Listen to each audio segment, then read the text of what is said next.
नागपूर शहरातील universal multipurpose society या नावानं कार्यरत असलेल्या एका स्वयंसेवी संस्थेतील प्रकरणात पोलिसांनी आरोपीला अटक केली। न्यायालयानं आरोपी रियाज फाजिल काझी याला 23 एप्रिलपर्यंत पोलीस कोठडी सुनावली। विशिष्ट धर्माच्या चालीरीतींचं पालन करण्यासाठी दबाव आणत कार्यालयात काम करणाऱ्या कर्मचारी तरुणींना धमकी दिल्याचा संतापजनक प्रकार स्वयंसेवी संस्थेत चव्हाट्यावर आला। धक्कादायक बाब म्हणजे गेल्या 2 वर्षांपासून हा प्रकार सुरू होता। या संस्थेत पगारी तत्वावर काम करणाऱ्या 3 महिला आणि काही दिवसांपूर्वी मानकापूर पोलीस ठाण्यात तक्रार देण्यासाठी आल्या होत्या। त्यापैकी एका महिलेनं सुमारे 1.5 ते 2 वर्षांपूर्वी आरोपीने विनयभंग केल्याचा आरोप केला होता। संस्थेत मुलींना मुस्लिम चालीरीती शिकवण्यात येत असल्याचा उल्लेखही तक्रारीत करण्यात आला। तक्रारदारांच्या म्हणण्यानुसार आरोपीने संबंधित मुलीच्या आईला फोन करून इतर मुलींबाबत चुकीची माहिती दिली होती। या प्रकारानंतर संबंधित मुली एकत्रित आल्या आणि त्यांनी पोलिसात तक्रार दाखल केली। रियाज काझी बऱ्याच कालावधीपासून त्याच्याकडे काम करणाऱ्या तरुणींचा मानसिक छळ करत होता।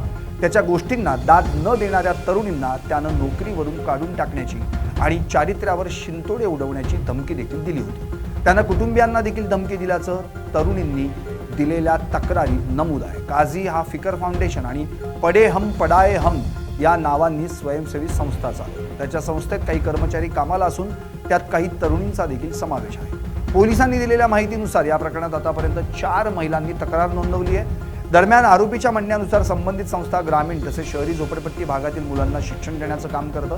त्याच्या या कृत्यात रियाज सोबत आणखी कुणी सहभागी आहे का याचा तपास पोलीस करतात। त्यानं इतरही कोणत्या तरुणींवर अशा प्रकारे दबाव आणला होता का या दिशेने देखील चौकशी केली जाते।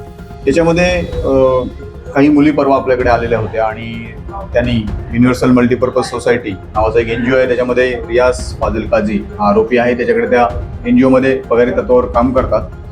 त्या मुलींनी आपल्याकडे तक्रार दिली आणि त्यांनी सांगितलं की त्याच्यापैकी एक जी मुलगी आहे तिचा 1.5-2 वर्षापूर्वी आरोपीने विनयभंग केलेला आहे।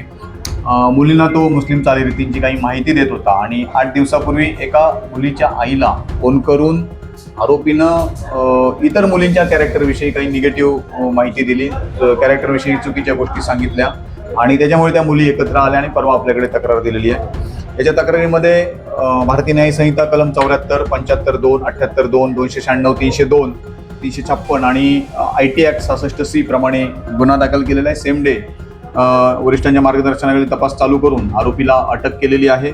आरोपीला काल माननीय न्यायालयात हजर केलं। माननीय न्यायालयाने आरोपीला 23 तारीखपर्यंत पोलीस कोठडी दिलेली आहे। ही जी NGO आहे ती ग्रामीण भागातील किंवा शहरी भागातील स्लम एरियातील लेबर क्लासमधील जे लहान मुलं आहेत जे शिक्षणापासून वंचित आहेत त्यांच्यासाठी त्यांना शिक्षणाच्या प्रवाहात आणण्यासाठी आपण काम करतोय असं आरोपीचं म्हणणं आहे। आणि सध्या आरोपी पोलीस कोठडीत असून 4 मुली विक्टीम आहेत, आपल्यापर्यंत पोहोचलेल्या आहेत। एकच आरोपी यामध्ये आहे आणि पुढील तपास चालू आहे। समांतरण असा प्रकार त्याच्यामध्ये प्रथमदर्शनी नाही आहे। त्याच्यामध्ये फक्त मुस्लिम चालीरीतींची माहिती म्हणजे जसं नमाज पठण आहे किंवा दुआ मागणं आहे याबाबतची माहिती तो त्यांना द्यायचा। मुलीने ते काय अप्लाय केलेलं नाही आहे, त्याबाबत त्या सहमत नव्हत्या, परंतु माहिती तो देत होता।